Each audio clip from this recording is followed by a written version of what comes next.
Hi అండి. Welcome back. ఈ వీడియోలో ఏంటంటే చాలామంది బయోటిన్ సప్లిమెంట్స్ తీసుకుంటున్నారు. దానికి వాళ్ళు చెప్తున్న రీజన్ ఏంటంటే హెయిర్ ఫాల్ బాగా అవుతోంది.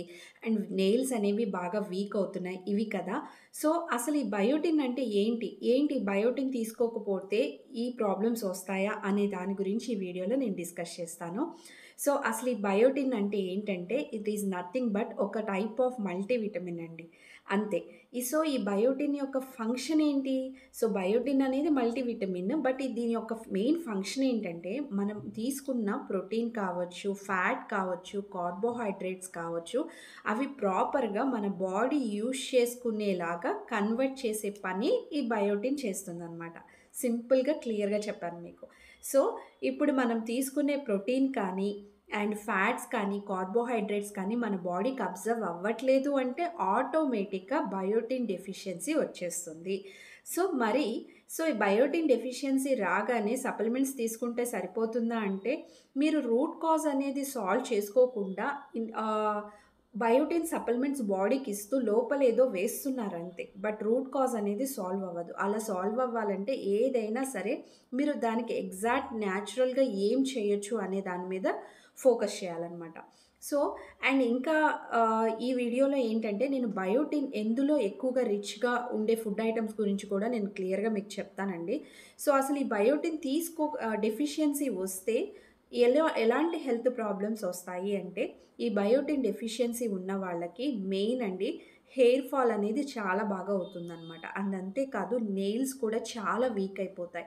అండ్ మజిల్స్ స్ట్రాంగ్‌నెస్ కూడా తగ్గిపోతుంది. సో, ఈ బయోటిన్ అనేది ఎవరెవరిలో తగ్గే ఛాన్సెస్ ఉందంటే ప్రెగ్నెంట్ లేడీస్‌లో తగ్గొచ్చండి. అండ్ ఎల్డర్లీ పీపుల్ పెద్దవాళ్ళలో తక్కువగా ఉంటుంది. లేదా ఆల్కహాల్ ఎక్కువగా తీసుకునే వాళ్ళలో కూడా ఈ బయోటిన్ అనేది చాలా తక్కువగా ఉంటుందనమాట. సో, ఈ బయోటిన్ డెఫిషియన్సీ రావడం వల్ల మీకు ఆల్రెడీ చెప్పాను ఇవన్నీ కూడా ఇంటర్‌లింకింగ్. సపోజ్ మన బాడీ అనేది మనం తీసుకునే ప్రోటీన్ అనేది అబ్జర్వ్ చేసుకోకపోతే ఏమవుతుంది? మన బాడీకి ప్రోటీన్ అనేది సరిగ్గా అందదు. ఫ్యాట్ అనుకోండి, ఫ్యాట్ సరిగ్గా అబ్జర్వ్ చేయలేదు అంటే ఫ్యాట్ మన బాడీలో కొలెస్ట్రాల్ లెవెల్స్ కూడా పెరుగుతాయి. అవునా? సో, ఈ బయోటిన్ అనేది దాని యొక్క ఫంక్షన్ ప్రాపర్‌గా చేసినప్పుడు మాత్రమే మనం తీసుకునే ప్రోటీన్ కానీ, ఫ్యాట్ కానీ ఇవన్నీ కూడా మనకి ప్రాపర్‌గా మన బాడీ అబ్జర్వ్ చేసుకుంటుందనమాట. అప్పుడే ఈ డెఫిషియన్సీ కూడా రాకుండా ఉంటుంది. సో, అంతే కాదండి మజిల్స్ కూడా చాలా వీక్ అయిపోతాయన్నమాట. సో, ఈ బయోటిన్ అనేది డెఫిషియన్సీ మనకి ఉంటే. సో, కొన్ని ప్రొడక్ట్స్‌లో ఈ బయోటిన్ ఫార్మ్ అనేది చాలా ఎక్కువగా ఉంటుంది. వాటిని గనక మనం డైరెక్ట్ ఫుడ్‌లో కనుక ఇంటేక్ తీసుకుంటే ఈ బయోటిన్‌ని కొంతవరకు ఆ డెఫిషియన్సీ నుంచి బయటపడొచ్చు. బట్ మనకు ఆ డెఫిషియన్సీ ఉందా? లేదా? అనేది టెస్ట్ చేయించుకొని దాన్ని బట్టి మీరు సప్లిమెంట్స్ అవసరం అంటే మాత్రమే సప్లిమెంట్స్ తీసుకోవడం నా ప్రకారం అయితే మంచిదని నేను తెలుసుకున్న మంచి విషయం అండి ఇది. అండ్ అంతే కాదండి చాలా ఫుడ్ ఐటెమ్స్‌లో ఈ బయోటిన్ అనేదైతే ఉంటుంది. బట్ వాటిల్లో కొన్ని ఎక్కువగా ఉండే ఫుడ్ ఐటెమ్స్ కొన్ని చెప్తాను నేను మీకు. కాలీఫ్లవర్‌లో ఉంటుందండి.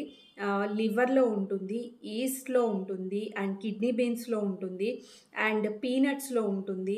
ఇంకా ఇలా చాలా నంబర్ ఆఫ్ వెరైటీస్‌లో అయితే మనం బయోటిన్ అనేది ఫుడ్ ద్వారా ఇంటేక్ తీసుకోవచ్చు. సో, ఫ్రెండ్స్ నేను చెప్పేది ఒకటేనండి.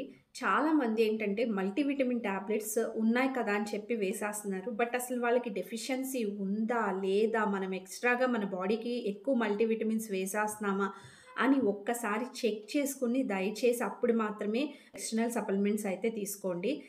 ఇదైతే నిజంగా ఒక సీరియస్ థింగ్ అండి. ప్రెజెంట్ చాలామంది మల్టీవిటమిన్ టాబ్లెట్స్ డాక్టర్ సలహా లేకుండా ఎలా పడితే అలా వాడేస్తున్నారు. అది మాత్రం దానివల్ల మన బాడీకి డెఫిషియన్సీ వచ్చినప్పుడు కాదండి, ఎక్స్‌ట్రాగా కూడా ఇవ్వకూడదనమాట. ఏదైనా ప్రాపర్‌గా ఉంటేనే మన బాడీ అనేది ప్రాపర్‌గా వర్కౌట్ అవుతుంది. సో, ఇదొక్కసారి చూసుకోండి. అండ్ బయోటిన్ గురించి సింపుల్‌గా, క్లియర్‌గా అసలు బయోటిన్ చేసే పనేంటి? బయోటిన్ తీసుకోకపోతే ఏమవుతుంది? ఎక్కువగా తీసుకుంటే ఏమవుతుంది? ఇలాంటి అన్ని విషయాల గురించి మీకు క్లియర్ ఐడియా నేనిచ్చాననుకుంటున్నాను. సో, ఈరోజు నేను తెలుసుకుని నా మనసుకు మాటలొస్తే మీతో షేర్ చేసుకున్న మంచి విషయం ఇది. మీకు కూడా దీని గురించి ఏమన్నా తెలిసినా నాతో కామెంట్ సెక్షన్‌లో షేర్ చేసుకోండి. అందరికీ కూడా యూజ్ అవుతుంది. So, that's all for this video అండి. నెక్స్ట్ వీడియోలో ఇంకొక మంచి విషయంతో మళ్ళీ కలుద్దాం. అందరూ బావుండాలని మనస్ఫూర్తిగా కోరుకుంటూ మీ శ్రేష్ఠ ఫ్యాషన్స్ మనసుకి మాటలొస్తాయి @connects to your heart. Thank you.